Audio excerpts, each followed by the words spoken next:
কাৰ্যকালেই গ'ল কাৰ্যকাল যোৱাৰ পিছত এতিয়া মনত পৰিছে জিঅ'টেক ফটো মাৰি আপুনি ইয়াতো চাই যাওক ঠিক আছে সকলো ৰাইজে কথা ক'ব নাজানে ঠিক আছে এই নাজানা মানুহৰ লগত আপোনালোকে দেখিছে 2022 চনত মাটি 50-55 গাড়ীমান উঠালে তাৰপিছত 22 চনত বানপানীয়ে গোটেই খহাই লৈ গ'ল তেতিয়া বৰগাঁও ৰাইজে ধুনীয়াকৈ অসুবিধাত চাং পাতি অহা যোৱা কৰা হৈছিলে আৰু বৰ্তমান তেখেতসকলে 2.5 লাখ মান টকা এনৰেগা হেৰি উঠাই এতিয়া বাকী পইচাখিনি সিহঁতে কি কৰিলে বাকী পইচাখিনি উঠাবলৈ এতিয়া 24ত তেখেতসকলে ফটো মাৰিবলৈ আহি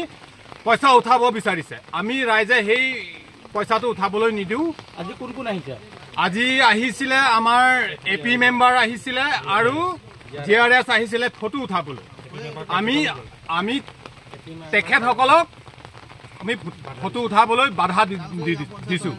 আৰু গাঁও চাংচকী গাঁও পঞ্চায়তৰ আণ্ডাৰত যিখিনি ধৰি লওক বৰগাঁও 10 নম্বৰ ৱাৰ্ড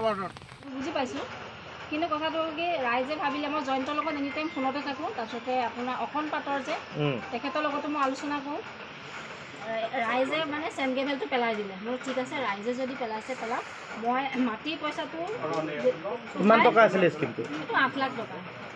মাটি 8 লাখ টকা পেলোৱা হ'ল জানো নাই এইটো এনৰেগা স্কিমত 8 লাখ টকা যদি স্কিম হয় 8 লাখ টকা আমি নাপাওঁ সেইটো মই যোনখিনি এনৰেগা কাম কৰে সেইসকলে বুজি পাব 8 লাখ টকাটো কিন্তু ৰাইজে হয়তো সেইটো ৰাইজে যেতিয়া এখন ফলক দেখিব ন যে এইটো 8 লাখ টকা স্কিম 9 লাখ টকা স্কিম ৰাইজে ভাবিব সেইটোৱেই টকা কিন্তু আচলতে যোনখিনি এনৰেগা কাম কৰি আছে বা সেইখিনি মানুহে বুজি পাব যে 8 লাখ টকাত আমি কিমান টকা পাওঁ সেইটো যোনখিনি এনৰেগা কাম কৰি আছে সেইখিনি মানুহে বুজি পাব মাটি কেতিয়া পেলাইছে অকমান চাইলেণ্ট থাককচোন এইফালে কিবা এটা কৈ ল'ব কি হৈছে আজি ৰাইজে যে ৰখালে আপোনালোকৰ আজি 2021-22ত চেঞ্চন হৈছিলে চেঞ্চন হোৱাৰ পাছত স্কিমটো এতিয়ালৈকে অনগয়িং হৈ আছে এইকাৰণে ক্ল'জ হোৱা নাই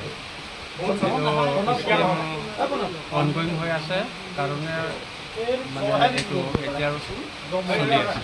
আজি পাচি খোৱা আহিলে ফটো উঠাইছে বুলি কৈছে ৰাইজে জগপদৰ মানুহখিনি পাচিলৈ আহিব লাগে